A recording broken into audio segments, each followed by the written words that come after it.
African features and rhythms, low thorny forests, and the king of the beasts all establish where we are.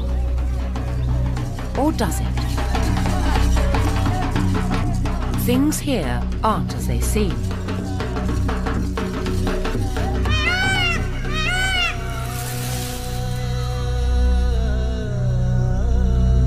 Peacocks are not found in Africa. And this isn't your familiar story of lions on the savannah.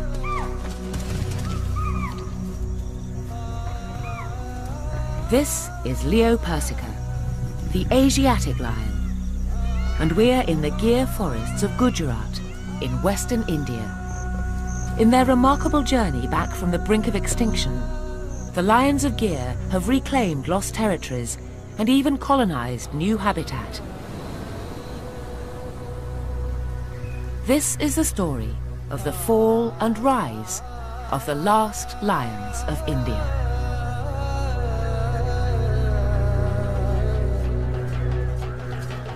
Meena Venkat comes from India's deep Dravidian south. She's completing her PhD on one of the world's rarest large predators. The lions have been here since time immemorial. The Siddhis, as they're called, came later to the Gir, perhaps in the 18th century, with an East African princess who married the Nawab of Junagadh, the local Indian ruler. The Asiatic lion is quite different from its African cousin. Physically, they have a distinctive fold of skin down their bellies, and the males have smaller manes. But the real difference is in how they organise their social lives. Where in Africa, prides are much larger and mixed, here in India, lions live in small female-run groups, mature males only joining briefly to mate.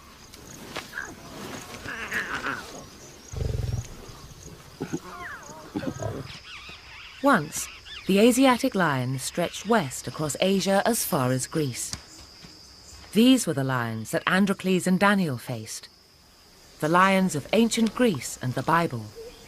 These are the same lions that the Romans set upon the Christians in the Colosseum, and these are the very last of that ancient race.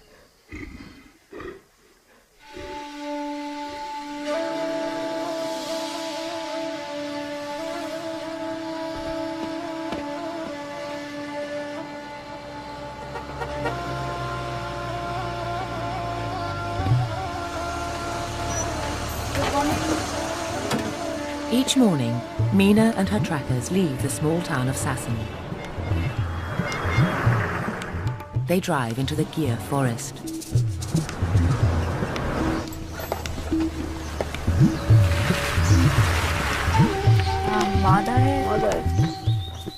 Meena is here to keep an intimate daily record of the shifting territories and fortunes of her study group. So tracking lions is sometimes very easy, and sometimes it's quite frustrating. Now there's a cheetah alarm call there, so there's one more lead. After many months in the field, Meena can now identify over 60 individuals by sight. Cheetah. Inevitably, she has her favourites.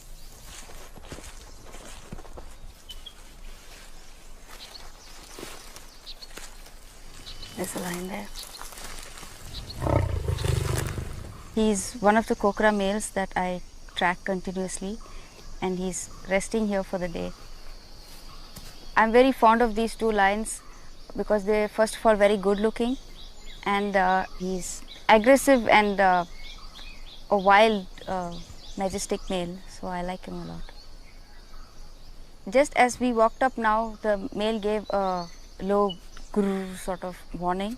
That means he doesn't want us to move further close to him. I do get frightened. I'm worried. I'm not frightened, but I know anything can happen. The Kokora males are next in line to rule prime territory in the Gir. The Gir forests may seem vast, stretching for 1,412 square kilometres. But as the Kokora males will find out, competition here is intense. This can be a harsh land. In summer, it is desiccated and unforgiving. Now all must endure months of dusty uncertainty as temperatures climb to over 45 degrees.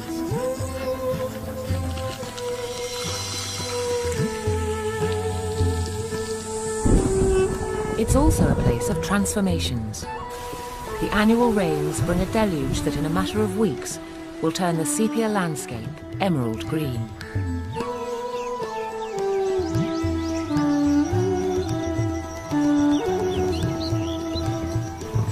Between these extremes, the gyr plays a fickle host to one of the highest concentrations of carnivores in Asia.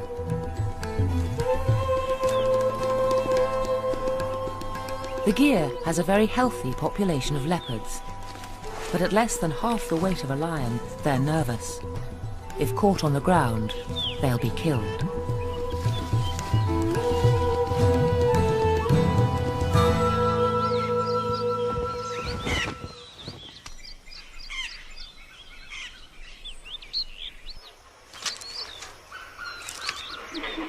Over 300 species of birds and 36 species of reptiles have made the gyr their home.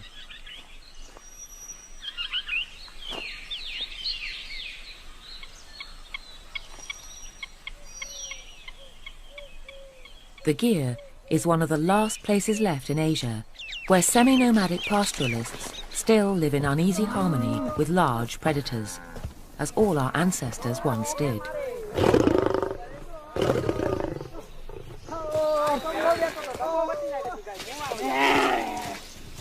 The Maldari have been here for centuries, grazing their herds beneath the noses of their large feline neighbours, returning each night to the safety of thorny stockades called nesses.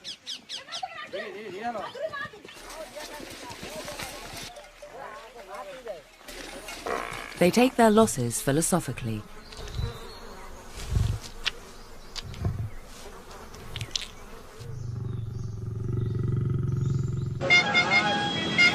Modern India encircles this timeless world. But despite the growing human population of India's billion citizens, it's here that one of the most remarkable conservation success stories is taking place. If the Kokora males are to establish their dominance, this is the opposition they have to face and overcome.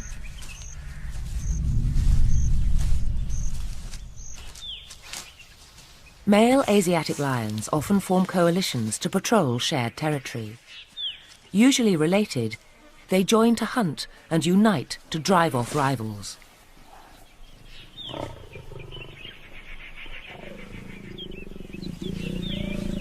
One of the Kokora males gingerly approaches the ruling residents. He's deep in their territory, and it's a blatant challenge to their authority.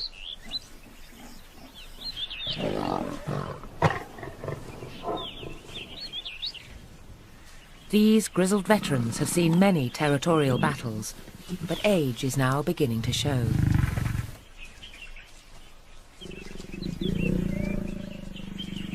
The lone Kokora male decides to retreat. 2 to 1. The odds are not in his favour today, but he's young and can afford to wait.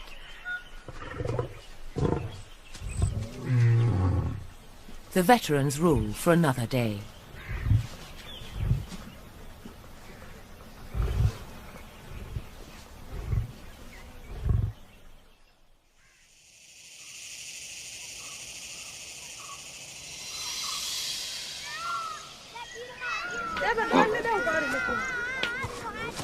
As well as the lions, the gyr is divided into other territories.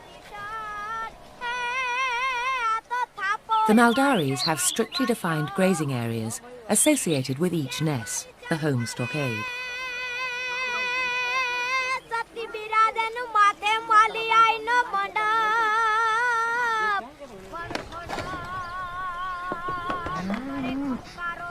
The Maldaris' lives revolve around the unchanging routines of taking their cattle and buffaloes out of the ness at first light, grazing and returning at dusk.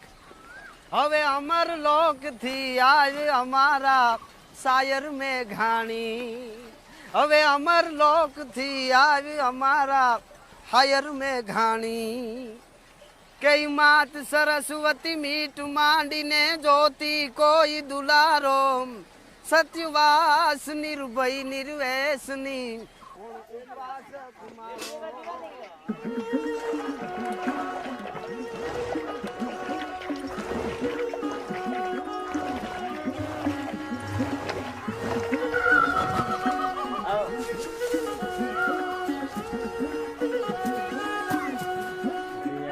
It would be easy to romanticize the Maldari's world, but pastoralists and predators don't mix, as some Maldaris know from personal encounters with the lions.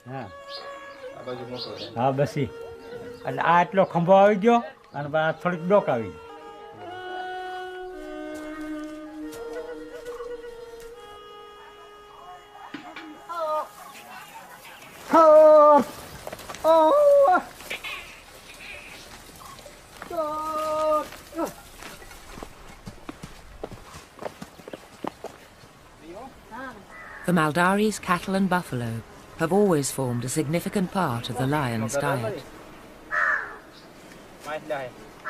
Strict vegetarians, the Maldaris keep cattle solely for milk. If an animal is killed by the lions, it has no further value for them and is abandoned to the local carnivores.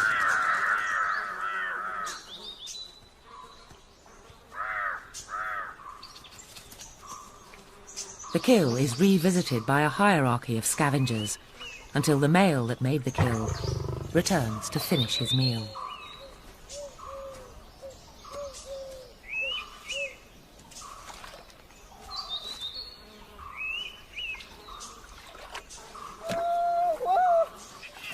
Late afternoon, and the herdsmen start to call in their cattle and buffaloes.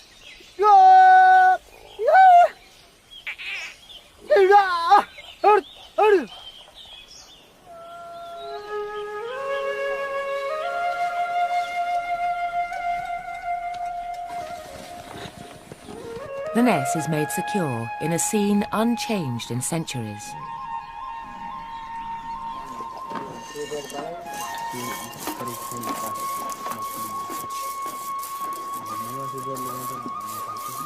In the patriarchal world of the Ness, roles and responsibilities are clearly demarcated.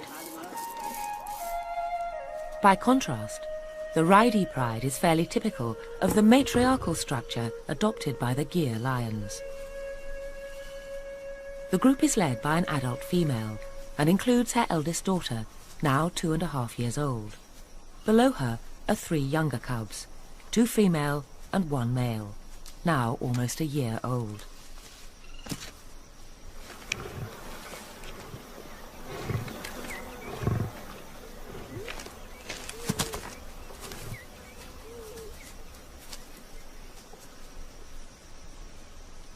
For now, the pride will depend on the lioness, supported by her eldest daughter, to make enough kills to sustain the whole family.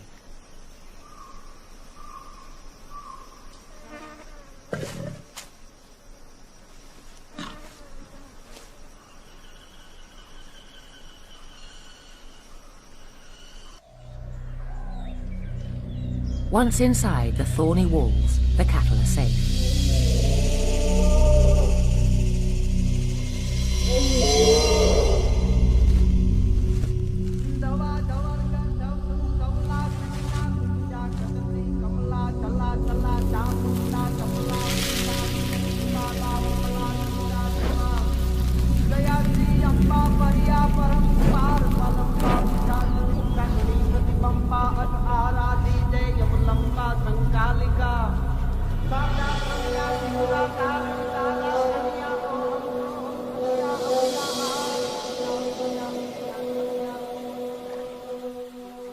Lions don't often share kills with lionesses or even their own offspring. If the Raidi pride is going to eat, they'll need to kill afresh. Their inexperience shows, especially on a full moon when the herds can see them coming a long way off.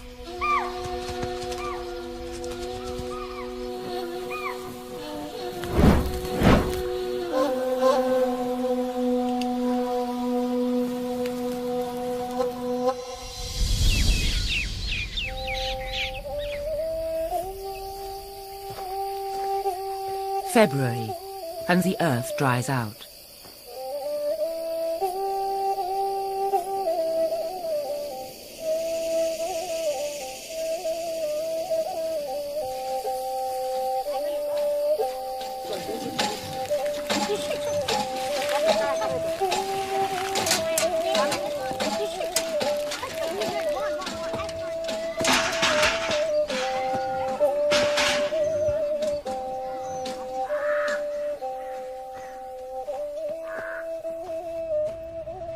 March and high summer turns to drought.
The king of the jungle drinks wherever it pleases, but the Maldari are forbidden to water their beasts at these troughs.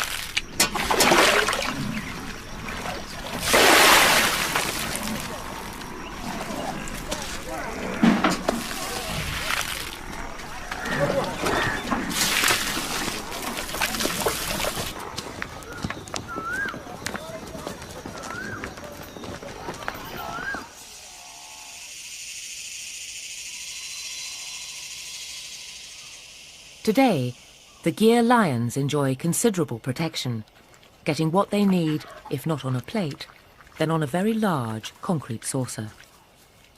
It's unusual to see males with cubs. Asiatic lions are not well known for their tolerance or paternal instincts.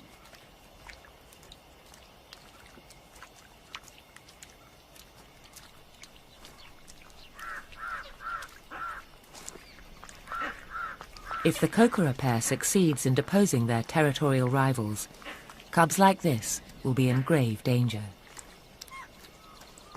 With each regime change, infanticide is a brutal but effective way of bringing the neighbourhood females back into season and ensuring the new male's paternity. Today, the dangers the lions face are more from one another than from man. But until very recently, this was not always so. Shikari, or big game hunting, had always been a favourite pastime of India's ruling elite. But with British rule and the arrival of modern rifles, the slaughter of both tigers and lions accelerated and populations crashed. In 1900, the Nawab of Junagadh invited Lord Curzon, the British Viceroy, here to his hunting lodge in the Gir. But when it was discovered that there were less than 20 animals left, Nawab and Viceroy decided that the time had come to try and save the few remaining animals. India's last lions had come within a cat's whisper of oblivion. Once protected, the lions' population grew steadily.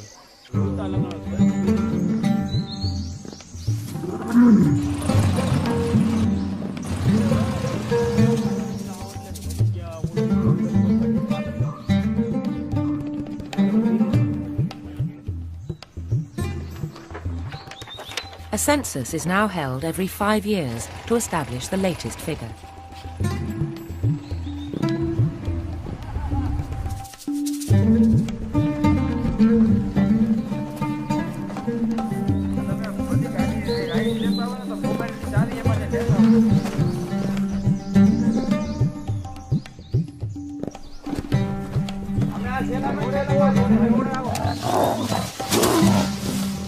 The Ridey Pride is found quarrelling in the undergrowth over a wild boar kill.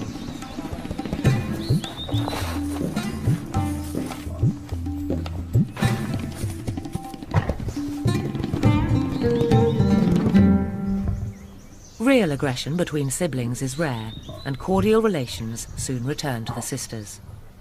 The young male, however, will have to leave the sorority once he reaches maturity.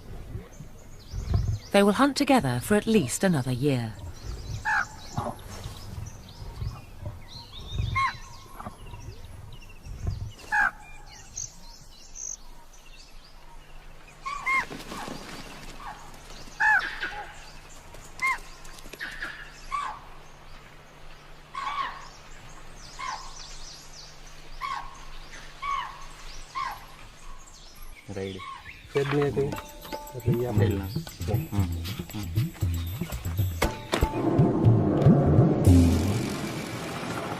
This is Junagadh, the Nawab's old capital. Today, the man in charge is the Conservator of Forests, Bharat Pathak.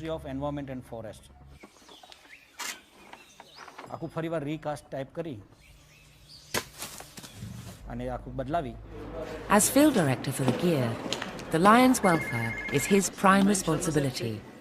Protecting large predators alongside large human and domestic animal populations is an almost impossible juggling act. But under Mr. Pathak's management, the lion population has steadily grown. And as a result, there is a growing case to declare the Gir a World Heritage Site. Our current estimate, this April 2005 estimate of lion population is somewhere between 350 to 370. So officially it is 359 plus or minus 10 animals. That is the population.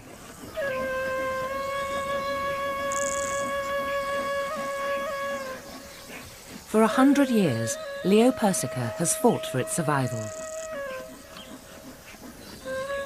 But today, it faces the new problem of not being too few, but of being too many.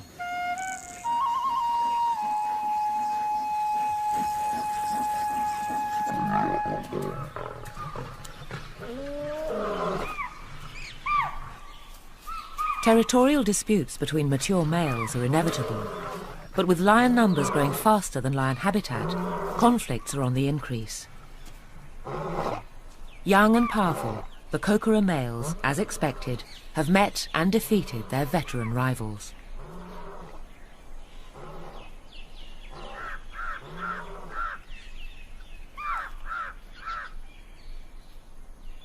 With a characteristic grimace, one of the Kokora males tastes the odour of a female in season, using a special scent organ in the roof of his mouth.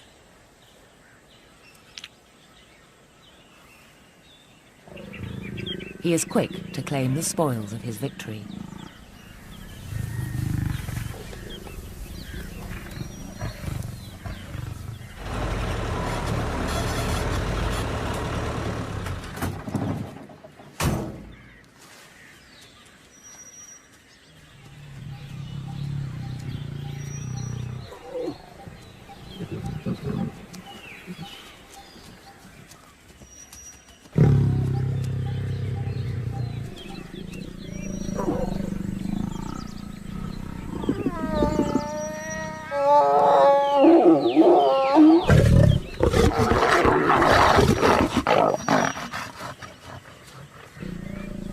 A week back it hit 46 degrees. It's a terribly hot summer day, and usually mating is rare during summer, and this is a rare event here. But the monsoon is approaching in another couple of weeks, and from my observation, mating happens throughout the year, but there are peaks. Usually the mating peak is during winter time. Amazingly, her presence is tolerated, even during mating, when males are at their most aggressive and unpredictable.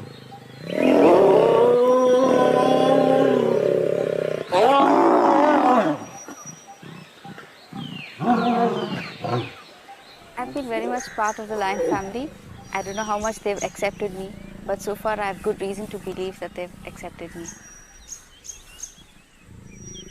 Females will stay in estrus for 4 or so days, during which time the male doesn't leave, mating up to every 20 minutes. They'll not eat, and it's only when the female makes it absolutely clear she's had enough does copulation end and the couple separate again.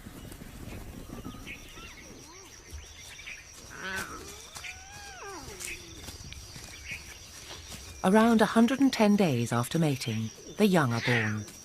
She'll normally give birth to 2 or 3 cubs. Today's question is, will there be enough room for everyone in the gear? Sharp teeth soon make suckling painful. The lioness is keen to introduce her young family to meat. In this case, another local Jafrabadi buffalo. After a few days marinating in the tandoori-like temperatures of high summer, the putrefying meat is tender enough even for the cubs.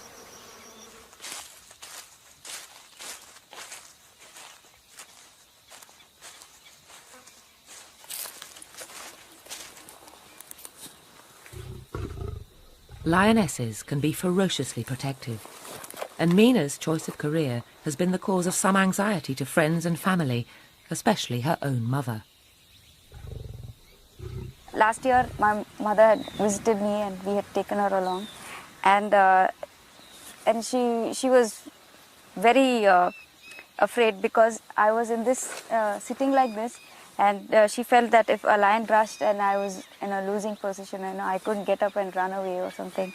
So she, till that time she went, boarded the train and left. She said, "Don't do that. At least you have to."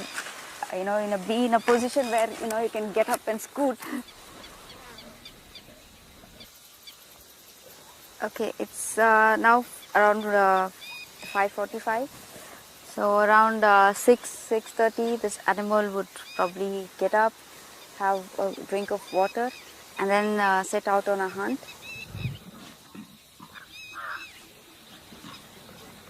There she's about to get up.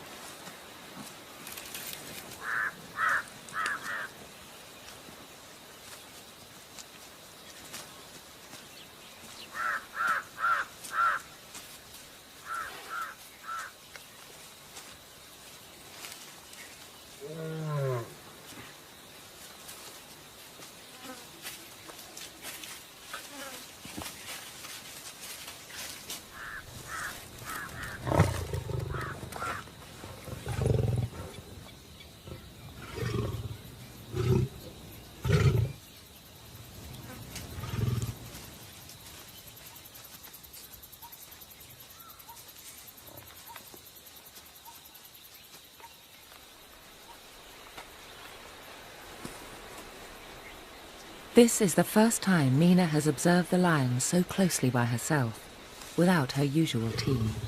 And without my trackers today.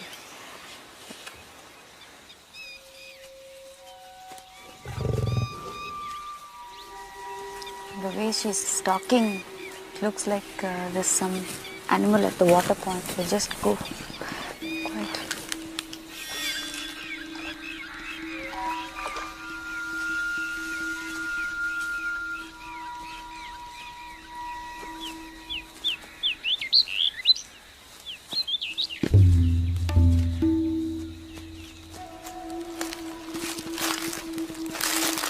I think she's gone looking for a kill. I think we should let her be and hope that she makes a kill tonight.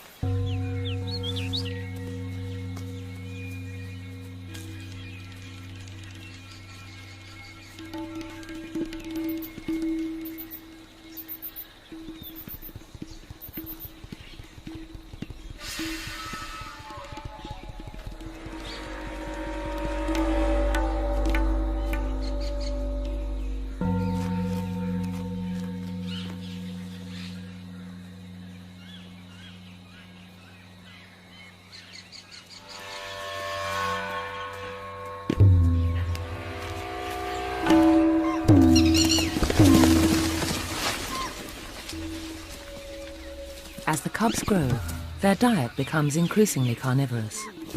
But even now, as the lioness's teats show, her cubs are still suckling.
Not all families here are as happy as this one.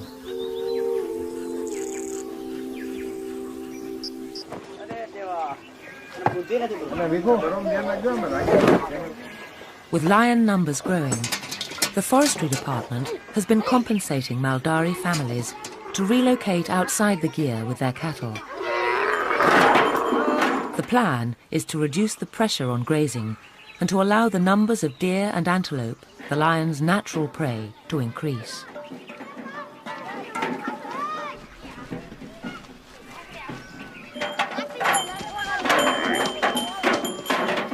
In the past, domestic livestock made up to 65% of the lion's diet. The figure has now fallen to around half that as the deer and antelope populations grow and lions return to wild kills.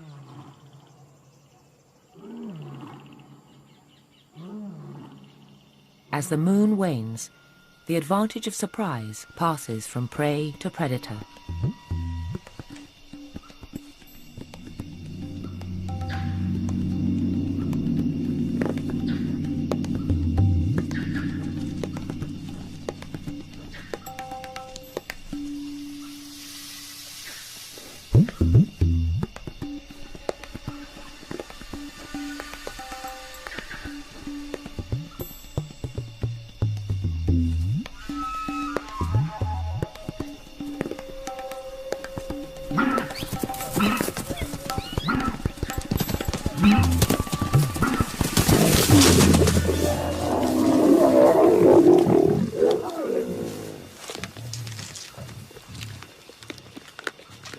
The nilgai's cries have attracted the resident male, who, invited or not, joins the feast.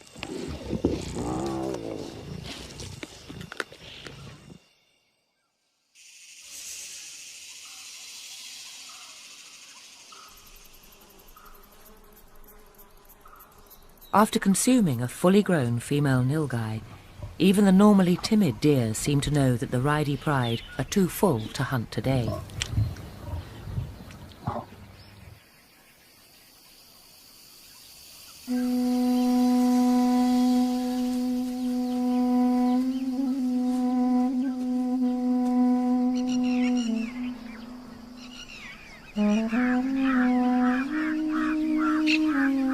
By the middle of May, the arrival of seasonal migrants and the start of nest building signals that the rains are imminent.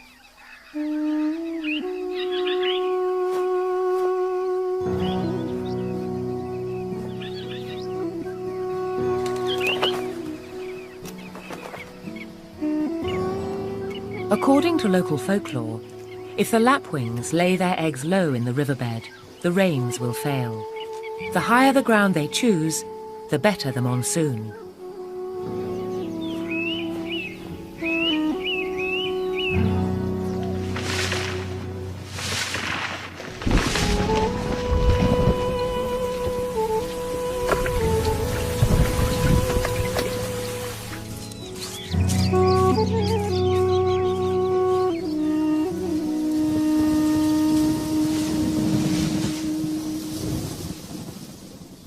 From mid-June to the end of September, storms deluge the land.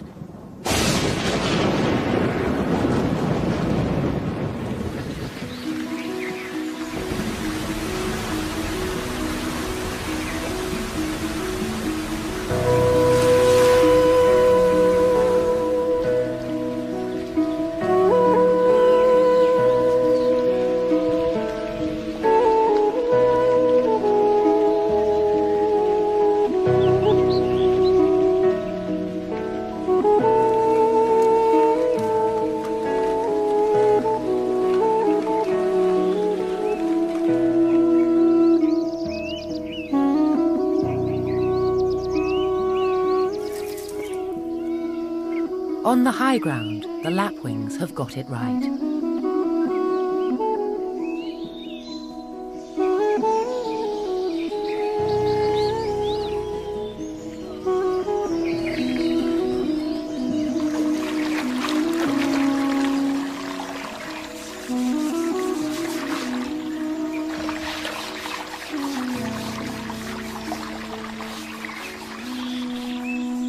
For the deer and antelope, the monsoon means abundant grazing, but it also brings danger.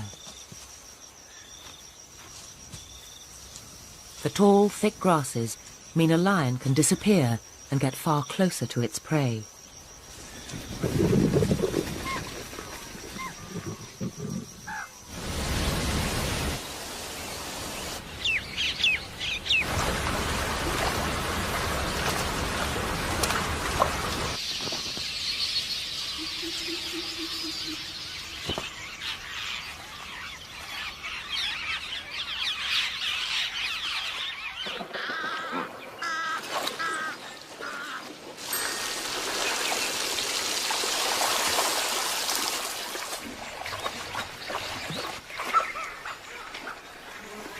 The post-monsoon flush brings clouds of insects.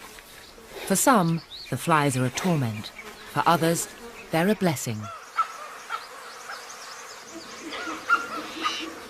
In times like these, even a crested hawk eagle is tempted to try the seasonal fare.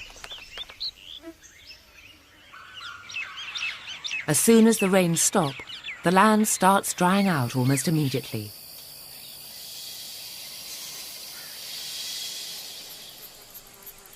December comes, and it's harvest time for the Maldaris.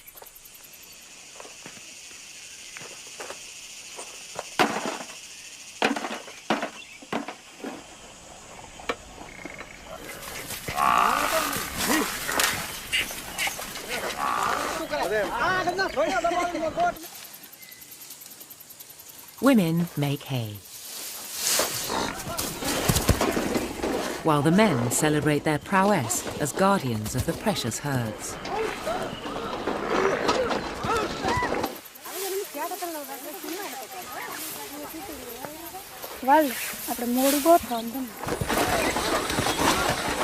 A tin can filled with stones is thought to make a roar like a lion, galvanizing the herd's defensive instincts.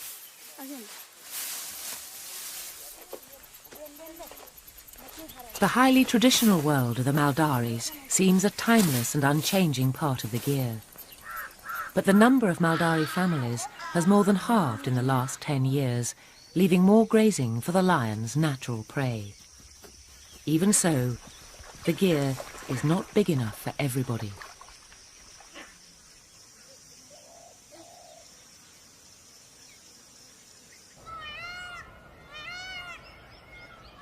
With the world's entire population of Leo persica encircled by an ever-growing human presence, the risks are obvious.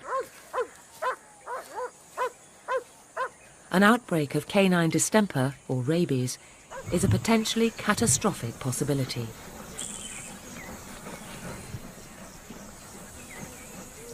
One long-debated solution is to relocate a group of lions and create a second, separate population base. A site in central India has even been suggested and would see lions introduced back into tiger country. For the first time in 5 centuries, the world's 2 supercats would share habitat. With a 50-kilo weight advantage, a tiger could kill a lone lion.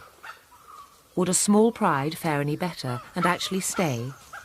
Could the plan work or ever justify the risks? While the pros and cons are debated this way and that, the lions have simply voted with their feet and increasingly are venturing further and further outside the national park.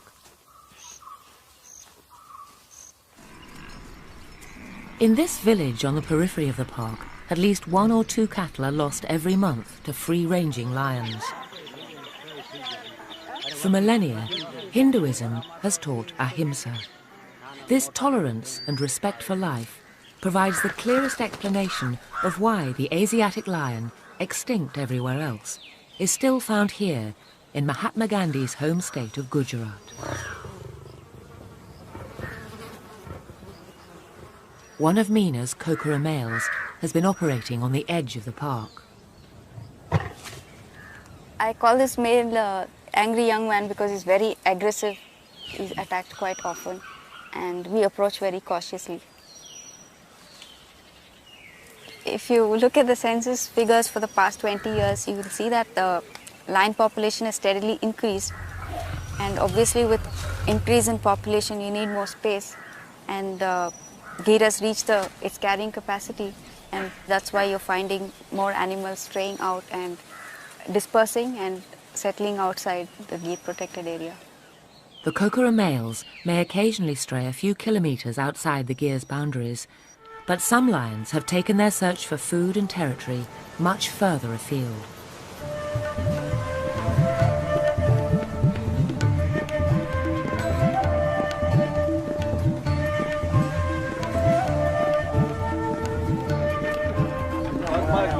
"35 kilometres south of the Gir, in a thin, thorny strip of acacia scrub, a small group of lions have created a home for themselves.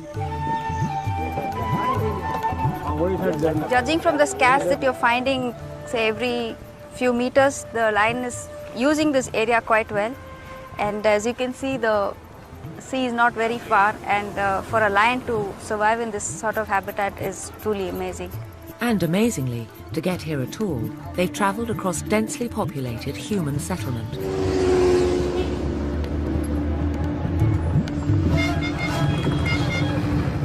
The lions have been living off these large herds of antelope that have also established themselves along the coastal belt.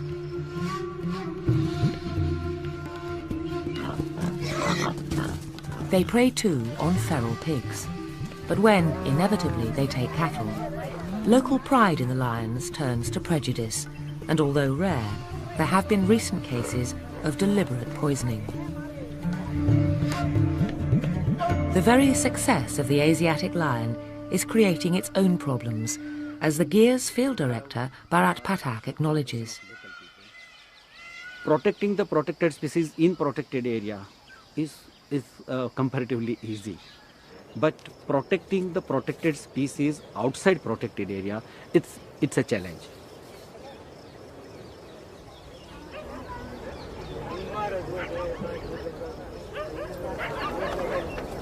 She's dead, but the doctor, we are awaiting the doctor, veterinary doctor, he come and confirm what went wrong. There are no external injuries, there is some internal problem. There is so few Asiatic lions existing today, and each life is so precious.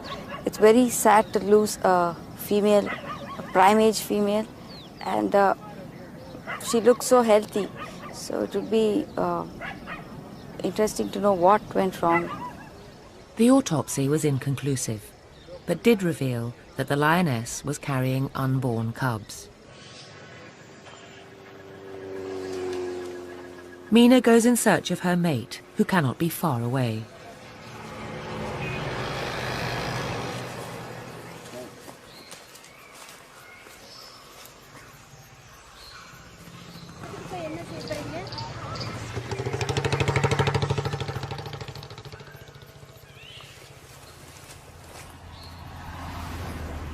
I've been studying the Asiatic lions for the past 3.5 years, and I think that I know something. And then I come to the coastal habitat and I see the lions here, and I'm really amazed because it's so close to people and the environment is so different. It just shows the surviving skills of the Asiatic lion. There's so much human activity around us, yet the lion is so unperturbed.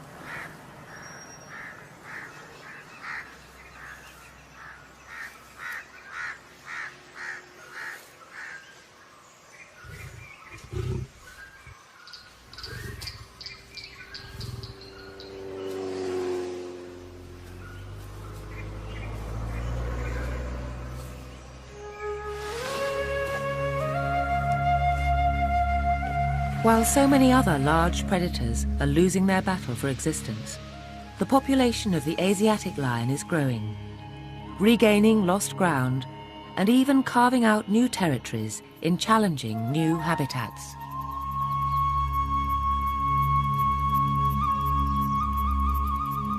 An eccentric local spelling of Lion's Sanctuary, painted on a freshwater trough, is proof that lions have not only found their way to the coast, but also into the heart